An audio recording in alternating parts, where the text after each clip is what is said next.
ಎರಡು ಕೈ ಒಂದು ತಲೆ ಇತ್ತಂದ್ರೆ ಅದನ್ನು ಏನಂತ ಕರೀತಾರ? ಮನುಷ್ಯ. ಆದ್ರೆ ಆ ಹಂಗಿತ್ತಂದ್ರೆ ಮನುಷ್ಯ ಅಲ್ಲ. ಎರಡು ಕಾಲು ಎರಡು ಕೈ ಒಂದು ತಲೆ ಚಿಂಪಾಂಜಿಗೂ ಇರ್ತದೆ, ಹೌದಲ್ಲ? ನಾವು ಮನುಷ್ಯರು ಏನು ನಮ್ಮ ದೇಹದ ಆಕಾರದಿಂದ ಮನುಷ್ಯರಾಗೋದಿಲ್ಲ, ನಮ್ಮಲ್ಲಿರುವಂತ ಮನುಷ್ಯತ್ವದಿಂದ ಮನುಷ್ಯರಾಗ್ತೇವೆ. ನಮಗೆ ಯಾರು ಸಹಾಯ ಮಾಡಿದ್ದಾರೆ ಅದನ್ನು ನಾವು ಅವರಿಗೆ ಕೃತಜ್ಞತೆ ಅರ್ಪಿಸಿ ಪ್ರತಿ ಸಹಾಯವನ್ನು ಮಾಡಿದ್ರೆ ನಮ್ಮಲ್ಲಿ ಮನುಷ್ಯತ್ವ ಬರ್ತದ. ಇಲ್ಲಾಂದ್ರೆ ಪ್ರಾಣಿಗಳಿಗಿಂತಲೂ ಕಟ್ಟ ಕಡೆದಾಗ್ತದೆ. ಇವತ್ತು ನಿಮಗೆ ಒಂದು ಪ್ರಶ್ನೆ ಕೇಳ್ತೀನಿ. ಗಿಡಗಳಿಗೆ ಜೀವ ಇದೆನಾ? ಜೀವ ಇದೆ. ವೈಜ್ಞಾನಿಕವಾಗಿ ಏನಿದೆ, ಗಿಡಕ್ಕೂ ಸಹ ಜೀವ ಇದೆ. ಗಿಡದ ಉದಾಹರಣೆ ಯಾಕೆ ಕೊಡ್ತೀನಿ? ನಮಗ್ ಜೀವ ಇದೆನಾ? ಗಿಡದ ಜೀವ ಇದೆನಾ ಅಂದ್ರೆ ಅದನ್ನು ಜೀವ, ನಾನು ಒಂದು ಜೀವಿ. ಆದ್ರೆ ನಾನು ಪ್ರಶ್ನೆ ಮಾಡ್ತೀನಿ, ಇವತ್ತು ನಾನು ನಿಂತಿದ್ದೀನಿ, ನನ್ನ ಮನಸ್ಸು ಬಂದ್ರೆ ಏನ್ ಮಾಡ್ತೀನಿ? ಕೂಡ್ತೀನಿ. ಅದೇ ರೀತಿ ಕೂಡ್ತೀನಿ. ನಿಮ್ಮ ಮನಸ್ಸು ಬಂತಂದ್ರೆ ನೀವೇನ್ ಮಾಡ್ತೀರಿ? ಹೇಳ್ತೀರಿ. ನಿಮ್ ಮನಸ್ಸು ಬಂದ್ರೆ ನಡೀತೀರಿ, ಮನಸ್ಸು ಬಂದ್ರೆ ಓಡ್ತೀರಿ. ಆದ್ರೆ ಗಿಡಕ್ಕೆ ಮನಸ್ಸು ಬಂದ್ರೆ ಕೂಡ್ಲಿಕ್ಕೆ ಸಾಧ್ಯ ಇದೆನಾ?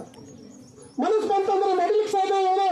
ಮನಸ್ಸು ಬಂತಂದ್ರೆ ಹಿಂಗ ಅಂಗಾತ್ ಮಕ್ಕಳಿಗೆ ಸಾಧ್ಯ ಇದೆನಾ? ಸಾಧ್ಯ ಇಲ್ಲ. ಆದ್ರೆ ಮನುಷ್ಯನಿಗೆ ದೇವರು ಅಂತ ಅವಕಾಶಗಳನ್ನು ಕೊಟ್ಟಿದ್ದಾನೆ, ಫ್ರೀಡಮ್ ಕೊಟ್ಟಿದ್ದಾನೆ, ಫ್ರೀ ವಿಲ್ ಕೊಟ್ಟಿದ್ದಾನೆ, ಸ್ವತಂತ್ರ ಯೋಚನೆಯನ್ನು ಕೊಟ್ಟಿದ್ದಾನೆ. ನಾವು ಏನ್ ಬೇಕಾದ್ರೂ ಮಾಡ್ಬೋದು. ಒಂದು ಹುಲ್ಲಿಗೆ ಒಂದು ಬೇಟೆ ಸಿಗ್ಲಿಲ್ಲ ಅಂದ್ರೆ ಹುಲ್ಲು ಒಯ್ದು ಕೊಟ್ಟರೆ ತಿಂತದ? ಒಂದು ಆಕಳಿಗೆ ಮೇವು ಸಿಗ್ಲಿಲ್ಲ ಅಂತ ಹೇಳಿ ಮಾಂಸ ಹಾಕಿದ್ರೆ ತಿಂತದ? ಆದ್ರೆ ಮನುಷ್ಯ ಎಲ್ಲಾನು ಮಾಡ್ತಾನೆ. ಯಾಕೆ? ಮನುಷ್ಯನಿಗೆ ಅಷ್ಟೊಂದು ಶಕ್ತಿ ಸಾಮರ್ಥ್ಯವನ್ನು ಆ ದೇವರು ಕೊಟ್ಟಿದ್ದಾರೆ. ಈ ಕಾರಣದಿಂದ ಮನುಷ್ಯ ಶ್ರೇಷ್ಠ ವ್ಯಕ್ತಿಯಾಗಿದ್ದಾನೆ. ಮನುಷ್ಯ ಯಾಕೆ ಶ್ರೇಷ್ಠ ವ್ಯಕ್ತಿ ಆಗಿದ್ದಾನೆ? ಬೇರೆ ಯಾವುದೇ ಪ್ರಾಣಿಗಳು ಮಾಡ್ಲಿಕ್ಕೆ ಸಾಧ್ಯ ಇಲ್ಲ, ಎಲ್ಲವನ್ನು ಸಹಾಯ ಮಾಡ್ತಾನೆ ಮನುಷ್ಯ ಮಾಡ್ತಾನೆ. ಈ ಕಾರಣದಿಂದ ಮನುಷ್ಯ ಏನಾಗಿದ್ದಾನೆ? ಶ್ರೇಷ್ಠ ವ್ಯಕ್ತಿ ಆಗಿದ್ದಾನೆ. ನಾವು ಶ್ರೇಷ್ಠ ವ್ಯಕ್ತಿಗಳಾಗಿ ಪಶುಗಳಂತೆ, ಹುಲಿಯಂತೆ, ಪಕ್ಷಿಗಳಂತೆ ಮಾಡಿದ್ರೆ ನಮಗೂ ಏನಾದ್ರು ವ್ಯತ್ಯಾಸ ಹೊಡಿತದ? ಮನುಷ್ಯರಂದ್ರೆ ನಾನು ಒಂದು ಜೀವಿ, ಮರ ಒಂದು ಜೀವಿ. ನಾನು ಸಹ ಮರ ಆಗುವುದಿತ್ತು, ನಾನು ಮನುಷ್ಯ ಯಾಕಾಗಿದ್ದೀನಿ? ನನ್ನಲ್ಲಿ ಅಂತ ಪುಣ್ಯ ಇದೆ ಅಂತ ಆಗಿದ್ದೀನಿ. ನೀವೆಲ್ಲರೂ ಏನಿದ್ರು ಪುಣ್ಯವಂತರಂದ್ರೆ ನೀವು ಏನಾಗಿದ್ರಿ? ಮನುಷ್ಯರಾಗಿದ್ದೀರಿ, ಹೌದಲ್ಲ? ನಾವೆಲ್ಲರೂ ಏನಾಗಿ ಅಂತ ಜೀವಿಗಳಿಂದಲೇ ಬಂದಿದ್ದೀವಿ. ಈಗ ಏನು ಮನುಷ್ಯರಾಗಿದ್ದೀವಿ. ನಾವು ಮತ್ತೆ ಆ ಕಡೆ ಹೋಗ್ಬೇಕಾ?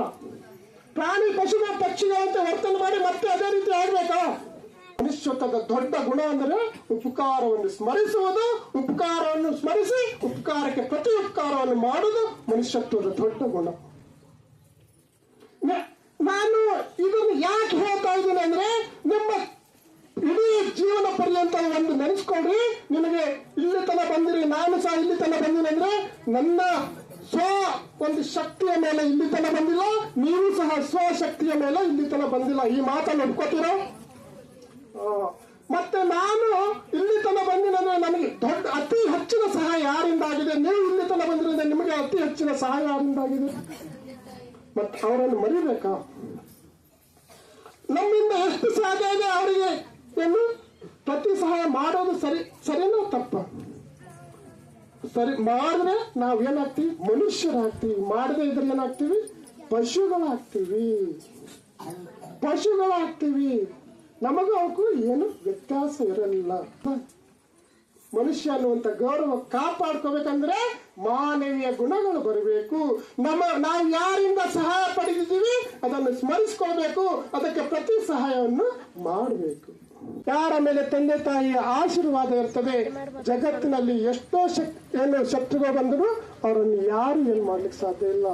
ಅದೇ ರೀತಿ ನೀವು ತಂದೆ ತಾಯಿಯ ಒಂದು ಶಾಪಕ್ಕೆ ಗುರಿ ಆಗಿದ್ರಿ, ನಿಮ್ಮ ಜಗತ್ತಿನಲ್ಲಿ ಎಷ್ಟೇ ಬೆಂಬಲಿಗರಿದ್ರು ನಿಮಗೆ ಅವ್ರು ಸಹಾಯ ಮಾಡೋದಕ್ಕೆ ಸಾಧ್ಯ ಆಗಿದೆ.